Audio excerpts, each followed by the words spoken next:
Selamat datang dalam bedah kasus strategis, Success Story Pabrik Gula. Hari ini, kita akan membahas bagaimana sebuah krisis silika yang mengancam operasional berhasil diubah menjadi lompatan efisiensi melalui pendekatan manajemen strategis yang komprehensif. Langkah modernisasi dimulai dengan peningkatan kapasitas giling dari 4.000 menjadi 5.500 TCD. Mekanisasi masif dilakukan untuk efisiensi tenaga kerja, di mana satu unit cane harvester mampu menggantikan ratusan pekerja. Namun, di balik angka-angka impresif ini, muncul tantangan baru yang radikal pada profil bahan baku kita. Inilah titik butanya. Mekanisasi membawa biomasa kotor masuk ke sistem. Cengkeraman mesin, pisau pemotong yang mengenai gundukan tanah, hingga ban truk yang membawa lumpur ke lantai cane yard. Pabrik tidak lagi sekadar menggiling tebu, tapi juga ribuan ton material anorganik, seperti tanah, lumpur, dan silika. Kegagalan sistemik pun terjadi.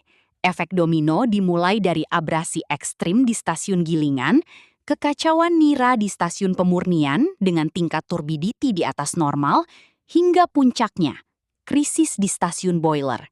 Silika meleleh menjadi kerak yang memblokir sirkulasi energi pabrik.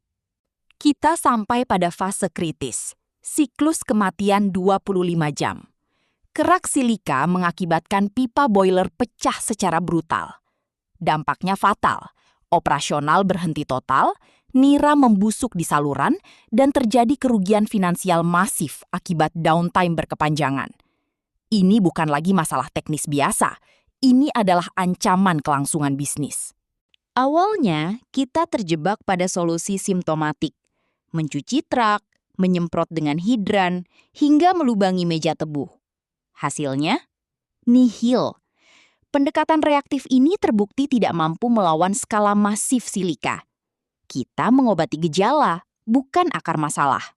Titik balik terjadi saat kita mengadopsi konsep manajemen strategis.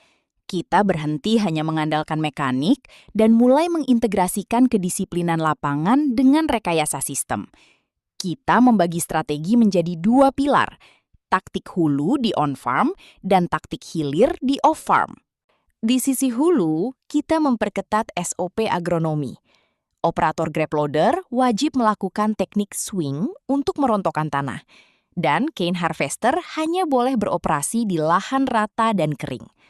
Kita mencegah kotoran masuk sejak dari titik pertama di kebun. Perubahan paradigma terbesar ada pada rekayasa hilir. Kita meninggalkan paradigma lama, mencuci benda padat yang tidak efisien, dan beralih ke rekayasa pemisahan fluida. Kita membiarkan tanah masuk ke penggilingan awal, lalu memurnikannya saat sudah berbentuk nira cair melalui sistem sentrifugal presisi. Sistem baru ini terdiri dari 4 mesin utama dalam siklus tertutup. Sand separator sebagai garda depan, cyclo separator dengan gaya sentrifugal, sand catcher, hingga sand settling tank. Secara sistematis, silika dan pasir dipisahkan dari nira sebelum masuk ke jantung pabrik. Eksekusi dilakukan dalam lini masa 5 bulan yang terukur. Dengan total investasi modal sebesar 4,7 miliar rupiah, kita membangun infrastruktur distribusi fluida dan sistem penanganan endapan yang tangguh untuk menjamin stabilitas jangka panjang. Hasilnya adalah kebangkitan kinerja yang nyata. Boiler terselamatkan dari breakdown, efisiensi biaya energi tercapai karena tidak lagi memerlukan bahan bakar luar, dan kualitas produk nira kini kembali memenuhi standar SNI dengan stabil. Kesimpulannya, investasi 4,7 miliar ini terlampaui hanya dalam satu musim giling melalui eliminasi kerugian operasional. Keberanian bertransformasi dari solusi simptomatik menuju sistem thinking adalah kunci tunggal dalam memulihkan profitabilitas agroindustri ke tingkat maksimal.